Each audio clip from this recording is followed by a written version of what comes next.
Sophia had always been the odd one out in the research outpost nestled in the shadow of the Kareth Range, a jagged mountain wall that split the northern hemisphere like a scar carved by something ancient. She wasn't disliked exactly, but there was always a faint edge of mockery in how her colleagues treated her, the kind reserved for someone who seemed too intense, too obsessive, too unwilling to let things go. They came to the outpost for measurable, practical things. Mineral deposits, climate data, weather anomalies, soil composition. Sophia, though, spoke of vibrations, of harmonics hidden in the bedrock, of the idea that the mountain itself was not a mere geological formation but something older, deeper, and deliberately made. While the others ran their surface-level studies and filed routine reports back to the capital, she spent long nights hunched over arrays of seismic charts, headphones pressed against her ears, listening to a rhythm only she seemed able to hear.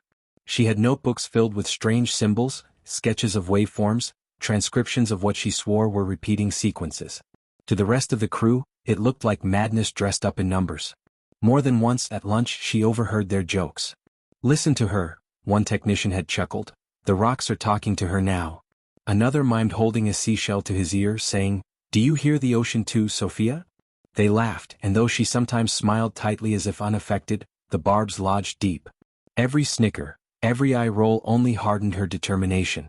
She told herself that if they could not hear it, that did not mean it wasn't there.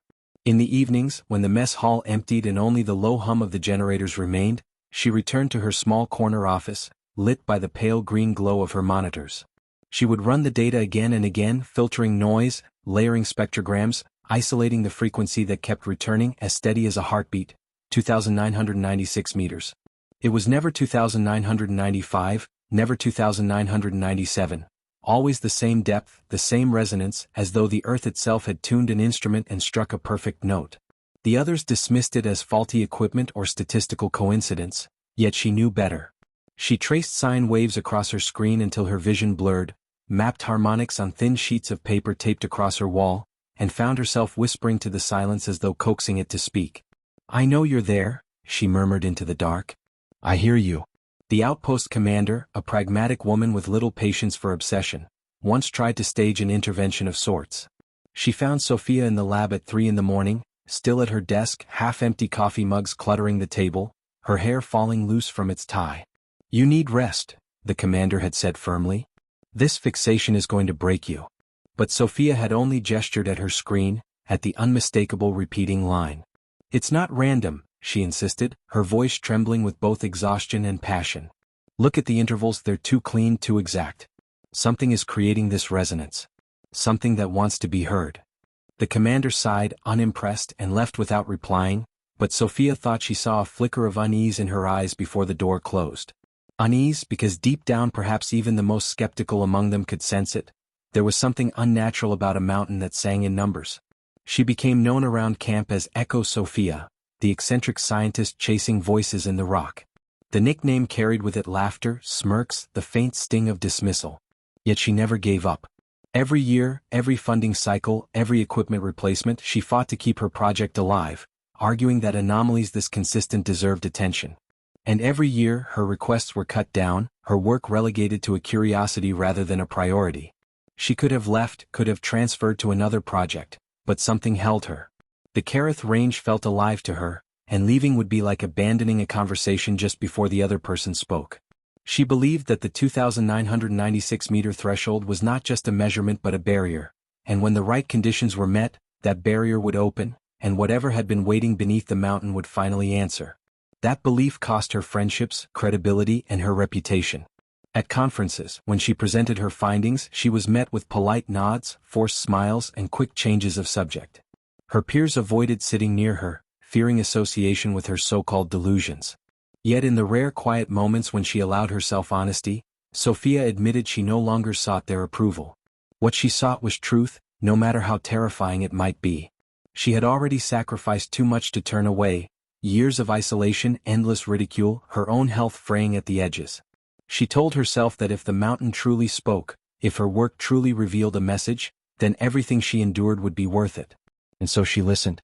Night after night, through snowstorms that howled against the steel walls of the outpost, through the mocking laughter of her colleagues, through the gnawing doubts that clawed at her when the data grew faint.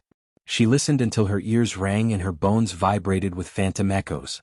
She listened until she no longer knew whether the resonance came from the mountain or from within her own skull. But still she wrote. Still she mapped.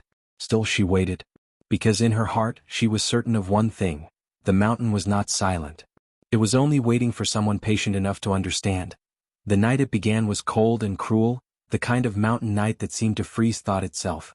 Outside, the storm had passed only hours earlier, leaving jagged drifts of snow piled against the outpost walls, the air so brittle it could cut the lungs of anyone foolish enough to step outside unprotected.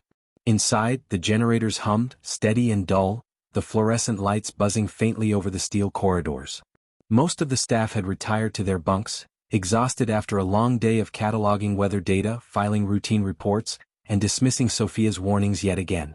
The labs and offices lay in quiet disarray, coffee mugs abandoned, papers scattered, monitors left in standby mode.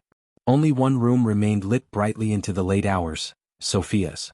She sat hunched at her console, headphones pressed tight over her ears, eyes darting between monitors alive with streaming seismic graphs.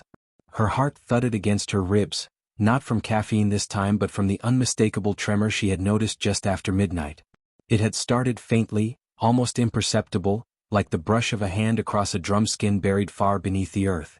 She had seen false alarms before, and plenty of background noise could trick even the most sensitive equipment, but this felt different. The line on her screen pulsed cleanly, predictably, and with every second it sharpened. She leaned closer, whispering under her breath, "Come on, not tonight, not when they're all asleep, give me something real." The graph climbed higher, stabilizing exactly where she had always known it would, 2,996 meters. Her breath fogged against the screen as the numbers locked into place, not wavering, not drifting, but holding steady as though the mountain had been waiting for this moment. Her pulse quickened, her hands shaking as she tapped the keyboard, recording every fraction of change, every rise and fall of the frequency. She pulled the headphones tighter, her ears filling with a low vibration so deep it seemed to bypass hearing altogether and go straight into her bones. This wasn't static, wasn't noise, it was a tone. A note struck with purpose. She ripped the headphones off, realizing the sound wasn't confined to her instruments anymore. The speakers on the console rattled, the walls themselves seemed to hum, pens rolled off her desk as though drawn by invisible hands. The resonance filled the room, trembling through the floor, pressing into her teeth until they chattered. It wasn't loud, not yet, but it was powerful, and it was everywhere. Sophia staggered to her feet, heart pounding, tears stinging her eyes. She wasn't wrong. She had never been wrong. The mountain was answering. She stumbled into the hallway, shouting down the corridor. "Wake up. Get up now. It's happening." Her voice echoed harshly off the steel walls, half drowned by the low thunder that now vibrated through every vent and panel. Doors opened, groggy figures blinking into the harsh fluorescent light, faces twisted with irritation. "Sophia, what the hell?" one of the technicians muttered, rubbing his eyes. But then they heard it too. A sound not like any quake they had known, not like wind or snow or shifting ice. It was deeper, rounder, like a voice speaking a language too vast for ears to translate. The irritation drained from their faces, replaced by wide-eyed fear. They followed her, some reluctantly, others muttering curses under their breath, until they reached the observation deck that looked out toward the jagged ridges of the Kerith Range. The glass windows trembled faintly in their frames as the sound rolled across the peaks. Snow cascaded in thin sheets from the slopes, shaken loose by the vibration. The mountains themselves seemed to pulse, their outlines blurring under the broken moonlight as though exhaling after a long sleep. One of the scientists pressed his palms against the glass, whispering, "It's coming from the whole range, the whole damn range." Someone behind him tried to laugh, but the sound broke halfway, strangled into silence by the force of the resonance. It was no longer something they could dismiss as Sophia's obsession. It was there, undeniable, reaching into their chests and vibrating their lungs, rattling every fragile instrument and beam within the outpost. A technician dropped to his knees, clutching his ears even though earplugs would have been useless against something this primal. Another began muttering a prayer, his words swallowed by the rolling thunder. Sophia stood in the center of them, her eyes wild, her body trembling with the same frequency that shook the glass. "Do you hear it?" she shouted, though she knew the question was pointless. Of course they heard it. Everyone heard it. The entire world must have felt it, though only here at this cursed and chosen depth was the sound pure. "It's not random," she cried. "It's not an earthquake, it's speaking." Her words seemed to slice the air, met with horrified stares. The commander grabbed her by the arm, her face pale, her lips trembling. "Speaking?" she hissed. "What the hell are you talking about?" But even as she said it, the rhythm of the resonance shifted. The tone didn't fade, it deepened, stretched, elongated into a pattern unmistakably deliberate. It wasn't just an endless hum anymore. There were pauses, intervals, beats like syllables. The mountain was no longer rumbling aimlessly. It was forming words. The lights above flickered violently, monitors across the facility switching on of their own accord, the same waveform undulating across every screen. Radios crackled and sputtered, but instead of static, the same rolling hum bled through. Every frequency, every channel, every system carried the same sound. It was everywhere, inescapable, undeniable.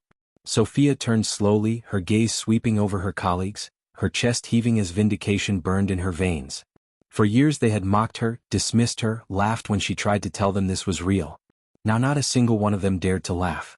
They stood paralyzed, watching the impossible unfold, faces pale, lips trembling, every last shred of doubt shattered. And as the resonance built to a shuddering crescendo, shaking the mountains, rattling the steel outpost, filling their very bones with its power, Sophia whispered into the thunder with a mixture of awe and terror, "It heard us." At first they stared at Sophia with confusion, then with dawning fear. No one laughed now. The echo rolled through the outpost like a living presence, rattling coffee mugs from tables, sending thin cracks spidering across the plaster walls, making steel beams groan as though under immense weight. The vibration didn't simply pass through the structure like an ordinary quake would. It lingered, coiling and tightening, pressing itself into every surface, every bone, every nerve. The sound had no origin, no direction, no source they could point to. It came from everywhere at once, like the air itself had been swallowed and replaced with resonance. A young technician covered her ears and collapsed, her mouth moving silently as tears streamed down her cheeks. The commander barked an order for calm, but her voice broke mid-sentence, drowned out by the vastness of the sound. Sophia, trembling, stood tall at the center of the chaos, eyes wide and shining. They rushed to the observation deck as if the glass window could offer some explanation. Outside, under the fractured glow of the moon, the entire Kerith range was alive. Snow cascaded endlessly from its ridges, avalanching down slopes that had not stirred in decades. Great plumes of powder rose like smoke, catching the moonlight, until the mountains seemed wreathed in pale fire. The peaks themselves shimmered faintly, as though the rock was no longer solid but liquid, waves of resonance bending the outlines of the cliffs. It was as if the stone was breathing. "Oh my God," someone whispered, "it's moving." But the mountain did not collapse, nor crack, nor split apart. It only pulsed, steady and terrible, the heart of something immense that had only now remembered its still beat. The commander shouted for status reports. One man tried to run diagnostics on the seismographs, only to find the data stream overtaken by a perfect waveform repeating endlessly. Another attempted to radio Central Command, but every channel was filled with the same low vibration, his own voice lost beneath the tide of sound.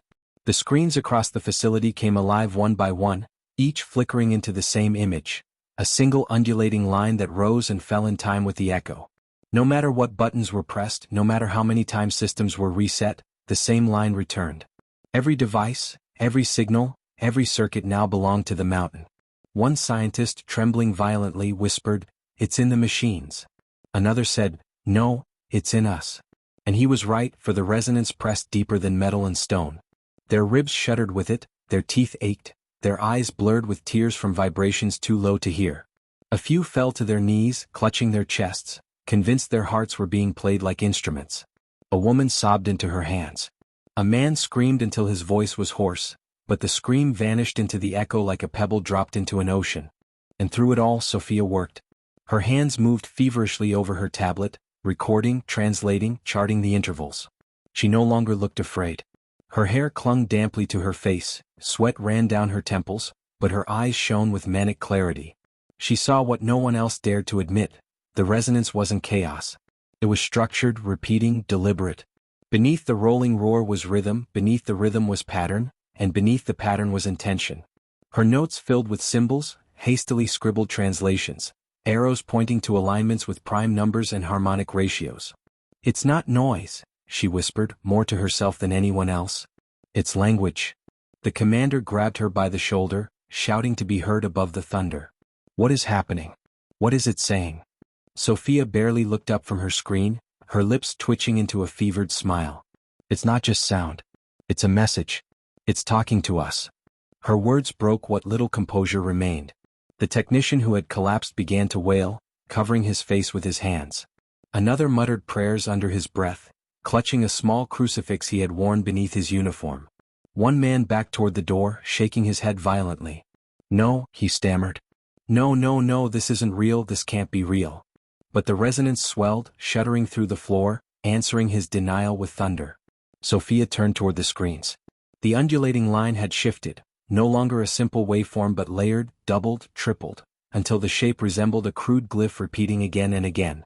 Her pulse quickened as she realized it wasn't just a sound, it was trying to write itself into human senses. Her fingers flew across the keyboard, overlaying each cycle until the symbol formed clear. 3 rising lines, 3 falling, a pause, then a single sharp peak. The sequence repeated without variation. She knew it was not random. It was deliberate. The others pressed closer, drawn in despite themselves. Fear mingled with awe, suspicion with wonder, as their eyes traced the repeating pattern glowing across every monitor. None of them spoke. None of them needed to. They all felt it. The mountain was not groaning aimlessly like stone under stress. It was speaking. It had chosen them as its audience, and its first word had been carved in sound. Sophia raised her head slowly, meeting the commander's eyes. Her voice, when she spoke, was ragged but steady, rising above the resonance for the first time. "It isn't an earthquake," she said. "It's a message. It's alive." The silence in the observation deck was more terrible than the thunder itself. For in that instant, every one of them understood what Sophia had always known, what they had laughed at, mocked, dismissed. The Kerith Range was not stone alone. It was something vast, something ancient, something awake. And now that it had spoken, it would not fall silent again. They tried to flee at first. It was instinct, pure and frantic, the kind of reaction humans have always had when the ground itself becomes an enemy. The commander barked the order, her voice cracking under strain but still forceful enough to rally the half-broken crew. "Everyone to the hangar now," she shouted, gripping a railing as the floor vibrated beneath her boots. Her words were met with stumbling feet, frantic cries, the scrape of chairs and boots against the trembling floor. Fear overruled thought. They moved in a desperate rush down the corridors, shoving past one another, some clutching small bags, others clutching only themselves as if escape could be carried in their arms. Sophia followed at the rear, not rushing, her eyes distant and alight, as though the chaos around her was irrelevant compared to the pattern still burning in her mind. The hangar bay was a cavern of steel and shadows, lit by the harsh beams of emergency lights. Snow-dusted vehicles stood in neat rows, their frames shuddering with each pulse of the resonance that seeped even here. The crew clambered toward the transports, shoving one another aside, shouting, fumbling for ignition switches. The commander grabbed the first control panel herself, twisting the key with trembling hands, willing the machine to roar to life. But instead of the familiar growl of engines, there was only silence, followed by the faint groan of circuits sparking dead. She tried again. Nothing. Another crewman cursed loudly, slamming his fist against the dashboard of a shuttle that refused to respond. Across the hangar, the same scene played out again and again. Engines silent. Consoles blank. Systems fried as though every circuit had been drained of life. Panic spread like fire. Someone screamed, "They're dead. Every last one of them's dead." Another shouted that the resonance had killed the vehicles, seeped into their wiring, silenced their hearts just as it had filled their own. Desperation turned to fury. Hands slammed against dead consoles, voices rose into shrieks of helpless rage. A technician hurled a wrench across the floor, the clatter drowned immediately by the rolling hum that pressed down from the mountains. The word passed through the crowd like poison. "We're trapped. Trapped." The word seemed to echo louder than the resonance itself. People froze, their faces pale and blank, their breath catching in their throats. Some broke instantly, one woman slumping against the wall, sobbing uncontrollably, another man clawing at the hangar doors as though brute strength could tear them open. The commander staggered back from the lifeless shuttle, her eyes darting wildly, her hand clutching at the air as though she could see some solution from nothing. She looked toward Sophia then, and for the first time, there was no disdain in her gaze, no dismissal, only raw desperation. But Sophia wasn't panicking. She was listening. Even now, with fear and despair swirling around her like a storm, she could hear the change in the resonance. It had shifted. The low rumble that had filled the outpost minutes before grew slower, deeper, layered with tones that weren't just sound but intention. The vibrations came in cycles now, structured and steady, like syllables spoken by an unseen mouth. The outpost rattled, the lights flickered, the snow outside avalanched endlessly down the ridges, but within the sound there was order. The pauses between each roll of thunder were deliberate, evenly spaced, measured. A rhythm. A pattern. Sophia closed her eyes, blocking out the shouts and cries of the crew, and began to count. 1, 2, pause. 3, 4, 5, pause. She whispered the intervals under her breath, her hands trembling as she scribbled the sequence into her notebook, her pen scratching desperately over the page. The rhythm was not random. It was repeating, recursive. It was communication. When she opened her eyes again, the others were huddled together in frightened knots, some clinging to one another, others rocking silently, their fear closing in on itself like a cage. The commander, pale and trembling, approached Sophia. Her lips moved, but for a moment she couldn't seem to form words. When her voice finally came, it was quieter than a whisper, choked with fear. "What is it saying?" Sophia stared down at her notes, her chest heaving, her pen tapping against the same pattern over and over. She lifted her gaze, and though her body shook with the resonance, her voice was steady when she answered. "It isn't just speaking," she said. "It's asking." The words cut through the hangar like a blade. The crew fell silent, their sobs and whispers strangled at once. Asking. The idea sank into them like poison. It wasn't just a sound, wasn't just some geological anomaly they couldn't explain. It was directed at them. Wanted something. The silence that followed was more suffocating than the resonance itself. They looked to Sophia with wide eyes, as though she alone could shield them from whatever the mountain demanded. Some looked at her with desperation, others with suspicion, but all of them knew now that the thing that had awoken beneath the Kerith Range was no accident of nature. It had a voice. It had intent. The resonance rolled again, slower this time, almost patient, as though it had sensed their hesitation and was waiting for them to answer. Snow fell steadily outside the glass windows, avalanching again and again in perfect time with the rhythm. The mountains did not quake in violence but breathed like a living thing, filling the sky with a presence too vast to name. And inside the trembling hangar, a handful of terrified humans huddled together, realizing they had become part of a conversation that had been waiting for millennia to begin. The hangar seemed to shrink around them as the resonance deepened, no longer a chaotic roar but a measured pulse that carried the weight of purpose. No one moved at first. Fear had paralyzed them, welded their feet to the floor and tightened their throats until even breathing felt like a betrayal of silence. Sophia stood at the center of it all, notebook pressed against her chest, her fingers white from the grip. The commander hovered near her, eyes darting between the dead machines and the quivering metal walls as if expecting them to burst inward at any second. Then the resonance shifted again, a slight modulation that sent a different vibration crawling along their bones. It wasn't louder but it was clearer, sharper in intent. Sophia's eyes widened. She pressed the pen to her notebook and began to write, her hand racing to capture the sequence. To the others, it was only sound, an endless droning call that made their teeth ache and their heads throb. But to Sophia, the patterns emerged like stars in a night sky, connections she couldn't ignore. Her lips moved, translating fragments under her breath. Numbers. Questions. Repetitions. It was testing them, probing, asking the same structure again and again in cycles, as though confirming if the humans could recognize meaning. She whispered, It's math. Basic sequences, the simplest way to prove intelligence." She turned to the others, her voice carrying more strength now. "It's not random. It's establishing language. It's trying to see if we can understand." A man in the back barked out a bitter laugh, high-pitched and cracked from fear. "What are we supposed to do?" shout numbers back at it. "Tap on the walls like schoolchildren? It's a mountain. It's going to bury us all." His hysteria rippled through the group, feeding the fear that had been coiled inside them since the first echo. Several others muttered agreements, their voices rising into a clamor of panic again. The commander snapped at them, shouting for silence, but her authority felt brittle now, hollow against the immensity pressing in from outside. Sophia's gaze didn't leave the notebook. Her mind raced faster than her fear, connecting dots she hadn't been able to before. All her colleagues had laughed when she'd proposed the deep resonance hypothesis, mocking her insistence that buried within the mountains was not dead stone but a structure capable of memory, capable of sending signals older than their species. They had called her delusional, obsessive, but now every stroke of her pen vindicated her. The mountain was alive. Not in flesh, not in blood, but in the vast machinery of earth and time. And now it was speaking. Her hand trembled as she looked up at the massive hangar doors, their steel surface glowing faintly from the stress of the vibrations.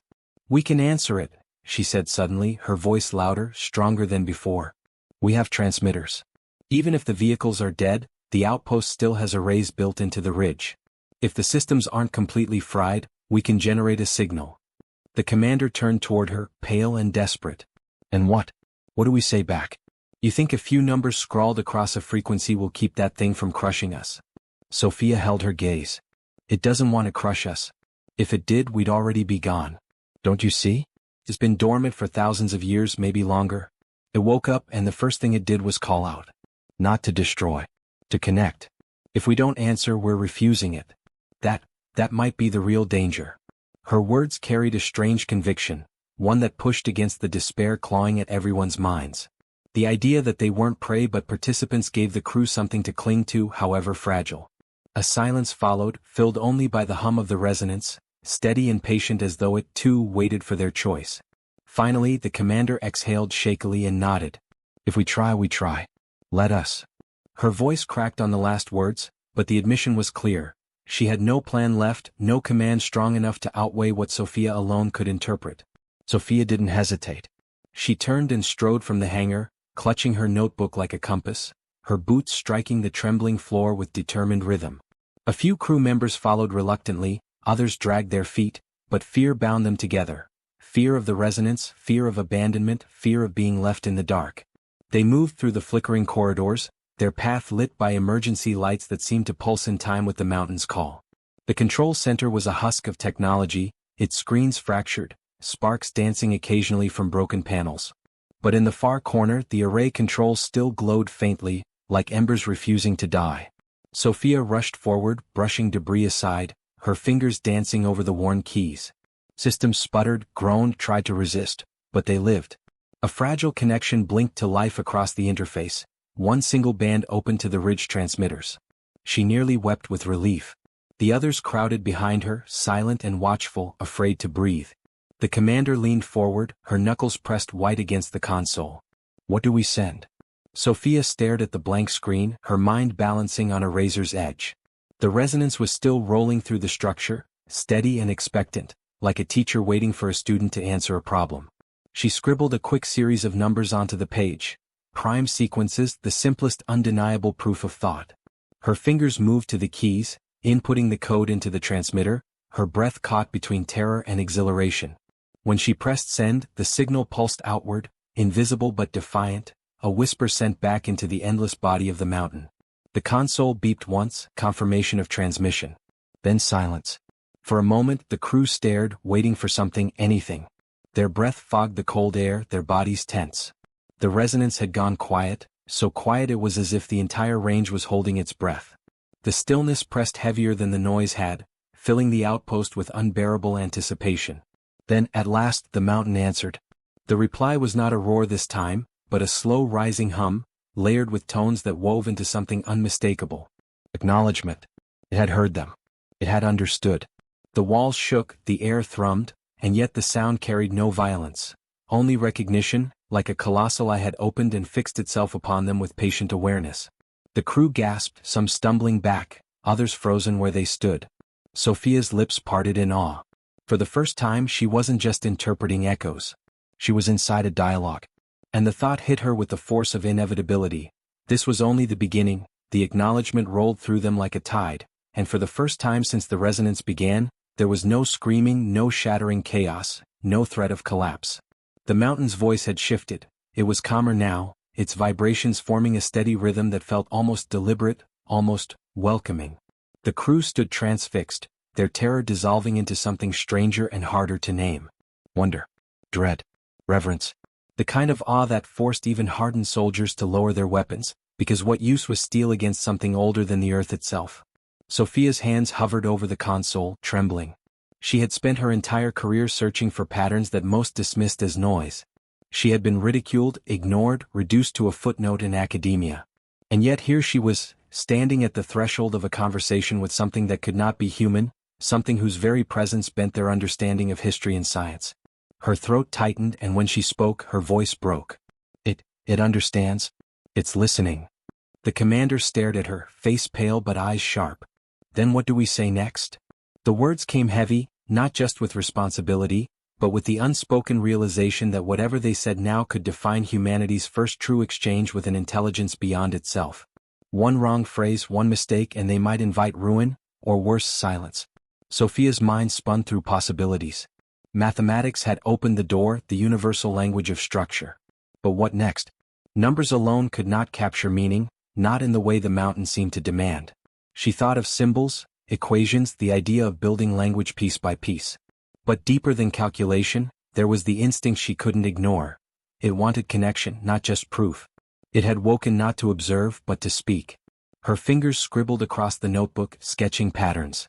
She tapped her pen against the paper, feeling the vibrations in her hand, the pulse of the resonance threading into her bones. Then, slowly, she lifted her eyes toward the others. It started with the most basic questions. If it is intelligence, then it learns by exchange. We must give it more. A rhythm, a signal it can mirror, something to establish trust. Trust? One of the engineers muttered, his voice sharp with fear. That thing could crush us with a thought, and you want to trust it? Sophia met his gaze without flinching. It hasn't crushed us yet. Could have. That matters. The commander gave a faint nod. Do it. Sophia bent over the console again. She set the transmitter to cycle a simple pulse.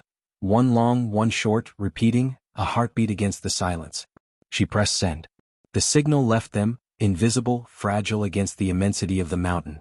For several agonizing seconds, nothing returned. Then the resonance shifted, low and slow, repeating back the same pattern. Long, short. A heartbeat. Gasps filled the room. Some clutched at their chests, as though their own hearts had synchronized with the response. Tears welled in the eyes of one of the younger crew members, who whispered hoarsely, "It's alive. It's really alive." But Sophia knew better. Not alive in the way they understood, not blood and tissue and fragile mortality. Alive in another sense, memory and machinery woven into the very earth, vast networks hidden beneath stone and ice, something constructed before their species had even learned to walk upright. A monument that had waited for someone, anyone, to knock upon its door. Her hand shook as she scribbled new patterns, more complex this time, Fibonacci sequences, then geometric ratios. Each one they sent, the mountain mirrored, confirming understanding. Each answer built another rung on the ladder of language. Soon, the hums became layered, intricate, forming structures that no human ear alone could decipher. Sophia heard it, though, not just with her ears but deep inside, the patterns forming meaning beyond sound. And then at last it spoke, not in numbers but in something far greater. Images poured into her mind, flashes of stars burning in foreign skies, of colossal structures spanning valleys, of oceans boiling away under suns that collapsed into ash. She staggered, clutching the console, overwhelmed. They weren't just exchanging data anymore. The mountain was sharing memory. She gasped aloud, her voice breaking as she described what she saw. It's showing me history, a civilization. They built this vessel, this archive before they died. It's all that's left of them. Her voice trembled, rising in awe and sorrow. It woke up because it heard us. Because it remembered what it meant to listen. The crew stood in stunned silence, trying to comprehend. The commander swallowed hard, whispering, "Then this isn't a threat. It's a legacy." Sophia nodded weakly, tears streaking her face. The resonance deepened, carrying with it a final surge of meaning that reverberated not through the ears but through the marrow of their bones. It wasn't just communication, it was invitation. The mountain was offering its knowledge, its memory, its testament to a species that had stumbled upon it almost by accident. But with the gift came a weight. Sophia felt it as surely as the cold air around her. If humanity accepted, they would no longer be able to pretend they were alone, no longer able to cling to the illusion of being the first or the greatest. They would be inheritors of something vast, and the responsibility of carrying it forward would define them. The commander's voice cut through the silence, quiet but resolute. "Sophia, you've brought us here. You've spoken for us. What do we say now?" Sophia looked down at her notebook, its pages filled with frantic scrawls that had brought them to this point. She thought of her life's work, of years spent chasing whispers everyone else had dismissed. She thought of the terror she had felt only hours ago, and the awe that had replaced it. Her answer came with clarity that surprised even her. "We say yes." Her fingers moved over the console, transmitting a single, simple pattern, affirmation. A rising sequence that ended in unity, the universal symbol of agreement. The mountain replied at once. Not in hums this time, but in a resonance that seemed to lift the entire outpost, filling the air with light that had no source and warmth that pierced the marrow. The crew fell to their knees, some in prayer, some in shock as the weight of the gift pressed down upon them. Sophia stood in its glow, her notebook forgotten at her side, her heart pounding in rhythm with the vast intelligence that had waited so long to be heard. Humanity had been acknowledged. Not as children, not as intruders, but as heirs to a story that stretched beyond the stars. And in that moment Sophia understood, the world would never be the same. For 3 days the mountain did not sleep. Its resonance ebbed and flowed, carrying streams of knowledge that poured into the outpost receivers and into the minds of those present.